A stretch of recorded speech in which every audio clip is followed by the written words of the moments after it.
اللہ اس غیرت ناہید کی ہر تان ہے دیپک، شعلہ سا لپک جائے ہے آواز. تو دیکھو ماشاء اللہ مجھے بہت خوشی اس حوالے سے ہے کہ میں نے پہلے خواتین و حضرات آپ سے پہلے کہا تھا کہ سینس کا ہونا، سمجھ کا ہونا، یہ اللہ تعالیٰ کی بہت بڑی نعمت ہے، بہت بڑی عنایت ہے کہ کسی انسان کو اگر چیزوں کی سمجھ آنا شروع ہو جائے تو یہ جو زندگی کے اسرار ہیں یہ کھلتے چلے جاتے ہیں. ایسا خوبصورت فنکار ماشاءاللہ آپ نے فوک گلوکاری بہت سنی ہے، اور ایسے ایسے چونکہ خود رو ہیں، خود نکلتے ہیں، تو کچھ پھر اپنی کانٹ چھانٹ کرنا بھی بڑا ضروری ہوتا ہے. کس وقت کیا کہنا ہے، کس طرح سے کہنا ہے، اس فن کو جاننا بڑا ضروری ہے. جب انسان بات کرتا ہے نا تو اس کو بات سننے کے لیے بھی انسان چاہیے، بے شک. اگر وہ انسان ہے تو. ہاں اگر وہ کسی اور درجے پر فائز ہے تو اس کو پھر انسان کی بھی ضرورت نہیں ہے. پھر پتھر بھی گفتگو کرتے ہیں، پھر درختوں سے بھی باتیں ہوتی ہیں، پھر پرندوں سے بھی گفتگو ہوتی ہے. لیکن ہم کیونکہ ہم اس دنیا کے لوگ ہیں کہ ہم اگر بحیثیت انسان ہی ایک دوسرے سے بات کر لیں اور سمجھ لیں تو یہ شاید یہ جتنی کچھ باتیں ہو رہی ہیں وہ شاید آپ کی موجودگی اس لیے کیونکہ آپ ماشاءاللہ خوبصورت بولتے بھی ہیں. اور خاصا دی گل آماں اگے نہیں مناسب کرنی، میٹھی کھیر پکا محمد کتے آگے دھرنی. تو یہ بڑے ایک میاں محمد بخش کا یہ ہے. تو جب تک آپ کی بات سوال ایسا ہو کہ اس کا جواب پھر دیا جائے. ہمارے یہاں لوگوں کو سوال کرنا بھی نہیں آتا، اور یہ اب سے نہیں، یہ کئی صدیوں سے ہے. اور یعنی اگر سوال کرنا آ جائے تو کیسے ممکن ہے کہ جواب نہ آئے؟ ممکن نہیں. ڈیپینڈ کرتا ہے کہ آپ سوال کس طرح سے کرتے ہیں. تو ہم تو الف کے چاہنے والے ہیں، الف کے ماننے والے ہیں. الف کو میں یعنی اگر کنٹینیو کروں عثمان بھائی تو وہ الف کے اوپر ایک المدہ آ ہے جی، وہ بھی الف کا ایک دوسرا رخ ہے. دوسرا رخ ہے. ہمارا جو میوزک کی لینگویج میں جو ہمارا ریاض کا پہلا سبق ہے وہ آ ہے. یعنی وہ آ کے ریاض کروایا جاتا ہے.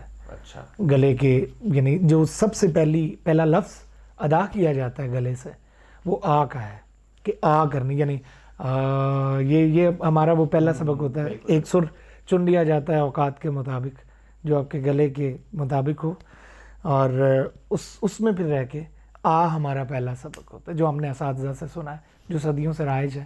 موسیقی کے جتنے بھی اسٹوڈنٹس ہیں آ سے ان کی شروع. میں نے ایک دن خان صاحب سے پوچھا، میں نے کہا جی یہ آ کیوں شروع ہوتی ہے، الف مدہ آ، کہ اس سے کیوں؟ انہوں نے کہا کہ یہ کیونکہ آواز ایک سوال ہے اور ایک صدا بھی ہے، اور انسان کو خدا نے جو صلاحیتیں دی ہیں، جو پازیٹیو صلاحیتیں ہیں، وہ بے شک خدا کی ہونے کی دلیلیں ہیں. اور وہ ہر وہ چیز کہ جو آپ کو اپنی طرف متوجہ کرتی ہے اس میں کہیں نہ کہیں خدا کا کرم بول رہا ہوتا ہے. اور خدا چاہتا ہے کہ وہ یعنی آپ یہ دیکھیں نا کہ کتنی خوبصورت آوازیں ہیں دنیا میں، کتنے خوبصورت لوگ ہیں، کس طرح کے لوگ ہیں. لیکن جب آپ نامور لوگوں کو فہرست دیکھتے ہیں تو وہ چند رہ جاتے ہیں. 22 کروڑ عوام میں سے اللہ تعالیٰ والے کتنے ہیں؟ 22 کروڑ کی آبادی ہے اس میں. یعنی وہ ایک میں ہمیشہ یہ بات کرتا ہوں اور آج یہاں بھی یہ کہنا چاہوں گا، یہ بھی ہائی لائٹ ہے کہ خدا کیونکہ یکتا ہے، اور اس کے یکتا ہونے کا سب سے بڑا جو ایک دلیل ہے جو میں سمجھتا ہوں کہ اس نے جو بنایا وہ یکتا بنایا. یہ مشکل ہوتا ہے، یہ نہیں ہو سکتا. 22 کروڑ لوگ ہیں اور وہ اپنی اپنی نوعیت کے ان کے فنگر پرنٹس بھی ایک دوسرے سے نہیں ملتے، وہ یکتا ہیں. اور یہ اس کے یکتا ہونے کی دلیل کہ اگر وہ مخلوق یکتا بنا سکتا ہے، چاہے وہ فن کے شعبے میں ہو، چاہے وہ کسی ولایت کی ہم بات کریں، چاہے ہم نالائق کی بھی بات کریں نا، تو نالائقی میں بھی لوگ واحد ہیں، وہ اپنا مقام خود رکھتے ہیں، یعنی ان کا بھی ثانی نہیں ہوتا. تو اس لیے یعنی خدا کے ہونے کی دلیل یہ ہے کہ وہ جیسے خود یکتا ہے اس کی ہر تخلیق یکتا ہے، وہ ایک دوسرے سے نہیں ملتی. اور اسی طرح سے یعنی وہ جو آ کا ایک منظر ہے، آپ کبھی اس پہ غور کریں تو وہ ایک صدا ہے کہ آ، اور جب وہ آ جاتا ہے تو کئی لوگ کیونکہ خدا کا معجزہ یہ ہے کہ جب وہ آ جاتا ہے تو پھر دنیا آپ کے سامنے کتنی دنیا, وہ تو بیلی تے سب جگ بیلی, ان بیلی بھی بیلی. تو وہ جب وہ بیلی ہو جاتا ہے تو وہ آ جاتا ہے, وہ آ کے اندر, وہ اس صدا کے اندر وہ کہتا ہے کہ ٹھیک ہے, اس کے یعنی اس نے چلا ٹھیک کاٹ لیا ہے, اس کے آ میں یعنی وہ ایک تڑپ ہے اس کے آ میں, تو پھر خدا مہربان بھی ہوتا ہے. اور پھر اس کو وہ محتاج نہیں ہے کسی جگہ کا, اسی لیے وہ کہتا ہے کہ یعنی ایک بندے دا دل نہ توڑی رب دلاں وچ رہندا, کہ پھر اس کو رہنے کے لیے انسان کا دل بھی کافی ہوتا ہے, پھر وہ وہاں تک بھی آتا ہے اگر اس کو بلانے کا ڈھنگ ہو. وہی سوال اچھا ہو تو جواب کیوں نہیں آتا. ندیم عباس صاحب کی جتنی باتیں ہیں اگر ہم ان کو اس طرح کہیں تو بالکل غلط نہیں ہوگا کہ مجھے دیکھو نہ دیکھو میں نہیں ہوں, کسی کا آئینہ ہے میں نہیں ہوں, تمہیں دھوکا ہوا ہے میں نہیں ہوں, وہ مجھ میں بولتا ہے میں نہیں ہوں. تو یہ بات یہیں تک پہنچتی ہے. میں چاہتا ہوں کہ آپ کے توسط سے, چونکہ ہمارے دیکھنے والے اس میں ایسی لاٹ بھی ہے, ایسی ینگ لاٹ بھی موجود ہے جو ہمیں اس وقت دیکھ رہی ہے اور وہ گلوکار بننا چاہتے ہیں, سنگر بننا چاہتے ہیں, فنکاری کرنا چاہتے ہیں, لیکن آپ نے میرا خیال ہے صرف سر ہی سن رکھے ہیں یا بس آپ سارا دن باجے کے ساتھ رہتے ہیں. اندر کا صاف ہونا, اندر بالکل نیت کا پاکیزہ ہونا, یہ کتنا ضروری ہے آپ ان کی باتوں سے جج کر سکتے ہیں. ندیم صاحب آپ یہ بتائیے کہ آپ جب ریاض کرتے ہیں تو کیا تصور ہوتا ہے, واقعی پھر آپ والی بات ہوتی ہے؟ دیکھیے میں اس میں جو سنگر بننا چاہتے ہیں اسپیشلی ہمارے ینگسٹرز یا کچھ بھی بننا چاہتے ہیں, میں انہیں یہ کہتا ہوں کہ سب تو پہلے بندے بنو, انسان بنے. اور جب آپ انسان بن جائیں گے تو انسان کو اللہ نے اشرف المخلوقات بنایا, پھر وہ جب ریاضت کرتا ہے, محنت کرتا ہے اپنے کام میں لائل ہو کے, اور پھر آپ کسی بھی شعبے سے جب آپ اس کو چلے کی طرح کرتے ہیں تو پھر ڈیفینیٹلی پھر علامہ صاحب کی وہ لائن آ جاتی ہے, خدا بندے سے خود پوچھے بتا تیری رضا کیا ہے. تو وہ پھر جو آپ کا ٹارگٹ ہوتا ہے, پھر جو آپ کا خواب ہوتا ہے, پھر اللہ تعالیٰ اس کو پورا کرتا ہے. کیونکہ جب وہ دیکھتا ہے کہ یہ بندہ تو یعنی ٹل نہیں رہا, یہ تو میں نے اسے کچھ بھی نہیں دیا, یعنی دنیاوی طور پہ میں نے اسے ایک فن دیا تھا, اس نے اسی کے ذریعے. دیکھیں ہم اگر بر صغیر کی بات کریں تو ہم لوگ یعنی یہاں کوئی اللہ کے نبی نہیں آئے تھے, ہم تک دین کیسے پہنچا ہے؟ کبھی کسی نے سوچا اس بارے میں کہ یہاں تو کوئی ایسے جتنے بھی انبیاء تھے تو عرب کی دنیا میں, اور یعنی 1 لاکھ کم و بیش 24,000 جو پیغمبر تھے وہ تو سارے وہیں اسی سراؤنڈنگ میں آتے رہے. ہمارے جہاں جس خطے میں ہم رہتے ہیں یہاں تو کوئی نبی نہیں آئے. تو جب ہم دیکھتے ہیں کہ یہاں کا مسلمان تو بڑا کمال کا مسلمان ہے, اور یعنی یہاں اس طرح کے محبت کرنے والے ہیں, یعنی خدا سے, اس کے اس پورے سسٹم سے, اہل بیت سے, اور اس پورے یعنی سلسلے سے, یعنی جان لیوا حد تک, جان دینے والے بھی ہیں, جان لینے والے بھی ہیں, یعنی اس حد تک عاشق لوگ اس ہماری دھرتی پہ. یہ کہاں سے آئے؟ انہیں کس نے بنایا؟ کون آیا کہ اس نے ایک دم ان کو سوئچ کیا؟ اور یعنی کہیں کسی خطے میں تو نبیوں کی ضرورت پڑی کہ وہاں نبی بھیجنے پڑے اللہ کو اپنے تعارف کے لیے. یہاں نبی بھی نہیں آئے, اور یعنی لوگوں کو ایسا تعارف ہو گیا کہ وہ جان لینے کو بھی تیار ہیں, جان دینے کو, عشق کی اس منزل پہ پہنچ گئے نبی پاک کی یا اہل بیت کی یا خدا کی اس پورے حق ہونے کی اس سسٹم میں. تو یہ کیسے ہوا؟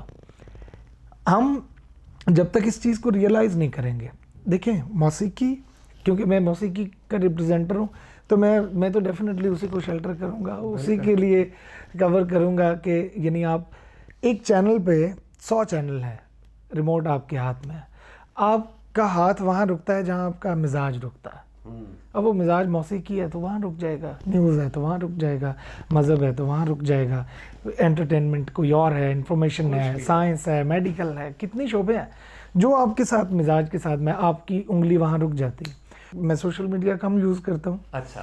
تو کبھی کبھی جب اپنی نوجوان نسل کو میں دیکھتا ہوں ٹک ٹاک دے تھلے آیا ہوں اور یعنی کیا کیا کرتب ہو رہے ہوتے ہیں, اور کیا کیا جو بہت انٹرٹیننگ بھی ہیں, فنی بھی ہیں, اور وہ ایک کیونکہ اب دیکھیں لائف سمٹ گئی, یعنی پہلے 50 اووروں کا میچ ہوتا تھا, پھر 2020 ہو گیا, اب 10 والا بھی آ گیا, ابھی پھر یعنی میں امیجن کر رہا ہوں کہ 1 اوور کا بھی میچ ہوگا, مجھے لگ رہا ہے سنگل بال کا. تو وہ یہ ہے کہ ہم چیزوں کو سمیٹ رہے ہیں, اور اسی طرح سے ہم یعنی خوشیاں بھی ہماری سمٹ رہی ہیں اور انٹرٹینمنٹ بڑھ رہی ہے. اب آپ یہ دیکھیں, ہر بندہ متلاشی ہے کہ وہ ہنسے. یعنی آپ نے کبھی اس پہلو پہ غور کیا کبھی کہ ہر بندہ فنی ہونے کی کوشش کر رہا ہے, جسے نہیں بھی آتا نا پھکیاں بھی کر رہے تھے, وہ کوشش کر رہے ہیں کہ میں انہوں ہنسا دیں کسی طرح, اسے نہیں آتی بات کرنی, وہ فنی کوئی لطیفہ سنائے گا تو انج سنائے گا کہ برباد کر دے گا, چنگا بھلا ہاسا آیا اور رک جاندہ بندے دا. اور ہر چینل پہ آپ یہ دیکھیں کہ یعنی مذاق کی ایلیمنٹس ساتھ ہیں, لوگوں کو انٹرٹین کرنا. تو میں یہ اکثر سوچتا ہوں کہ ہمارے ملک میں ایسا کیا ہو گیا کہ یعنی لوگوں کو ہر وقت ہنسنا ہے. اتنے افسردہ ہیں لوگ, کیا اتنے اندر سے خالی ہو چکے ہیں کہ وہ ان کو ہر بات پہ ہنسی چاہیے, ہر بات پہ لافٹر چاہیے. کیوں؟ آرٹیفیشل وہ تم اتنا جو مسکرا رہے ہو, کیا غم ہے جس کو چھپا رہے ہو. تو یہ بہت زیادہ ہنسی ڈیمانڈ کرنی. مجھے ایک جو ہے نا عثمان بھائی, آن اے سیریس نوٹ, دیکھیں باتیں تو ہم بہت کرتے بھی ہیں, بڑی فنی بھی باتیں ہوتی ہیں, ہم ہنستے ہیں, یعنی بہت سارا کچھ ہوتا ہے. ٹک ٹاک ایک ایسی چیز ہے کہ ساری رات آپ اسے اسکرول کرتے رہیں تو ہاتھ سے اور آپ دیکھتے رہتے ہیں, آپ جسے جانتے بھی نہیں, ایسی ایسی حرکتیں ہو رہی ہوتی ہیں کہ آپ اسے دیکھ کے انجوائے کرتے ہیں. تو لیکن آپ اس میں کبھی اس پہلو پہ غور کریں کہ ہماری نوجوان نسل جو تھی اس سے سنجیدگی چھین لی گئی. یعنی اس سے وہ جو, کیونکہ جو میں سمجھتا ہوں فوک میوزک ہو, تصوف ہو, اس میں مذہب بھی میں شامل کروں گا کہ مذہب بھی عشق والے لوگوں کا کام تھا, اور عشق وہ کرے گا جو اس رمز کو جانے گا, اور اس رمز کو وہ جانے گا جو اس رمز کو سیریس لے گا, جس کے اندر سنجیدگی کا وہ ایلیمنٹ ہو کہ وہ کسی ایک خاموش کونے میں بیٹھ کے وہ یہ سوچے کہ میں کون ہوں, مجھے کیوں بھیجا گیا, میری تخلیق کا مقصد کیا تھا, اور میں اس دنیا میں کیا کنٹریبیوٹ کر کے جاؤں گا. انسان کی زندگی کا تو کوئی بھروسہ نہیں کہ وہ کون سے لمحے اس کا سوئچ آف ہو جائے. آپ کبھی اپنے آپ سے سوال کریں, اسپیشلی ہمارے ینگسٹرز, ضرور آپ کے لیے مجھے پتہ ہے یہ بہت بورنگ ٹاپک ہے اور بڑی یعنی سنجیدہ گفتگو ہے, لیکن آپ کیونکہ اتنے زیادہ سوشل میڈیا اور اتنا کچھ ہے کہ کوئی ایک بندہ کبھی 5 منٹ کی آپ سے کوئی بات کوئی اس طرح کی بھی کرے جو آپ سے کویسچن آپ کے اندر پیدا کرے, اور وہ یہ ہے خود سے سوال کرنا. میں جب کبھی مجھے کوئی یعنی میں سٹک ہو جاتا ہوں, انسان تھک جاتا ہے, کبھی کام اوور ورک کر لیتا ہے, یا کبھی ایموشنلی ایسے آکوپائڈ ہوتا ہے, جیسے اپنے والد کے بعد مجھ پہ یہ فیز گزرا ہے. تو میں نے وہ, کیونکہ میں عاشق تھا سب سے پہلے اپنے فادر کا, تو یعنی وہ میں نے وہ چیز محسوس کی, میں نے ایک یعنی وہ بالکل ہی میوزک بھی آف, کسی چیز میں یعنی آپ کا من نہیں لگ رہا. تو میں نے اس کی پھر کویسچن یہ ہوتا ہے کہ میں کون ہوں, پھر اپنے آپ سے یہ ایک ریفریشر ہوتا ہے. اغیار کو پوجنے سے بہتر ہے کہ اپنوں کی حفاظت کی جائے. اب کیا سوچیں کیا ہونا ہے, اب کیا سوچیں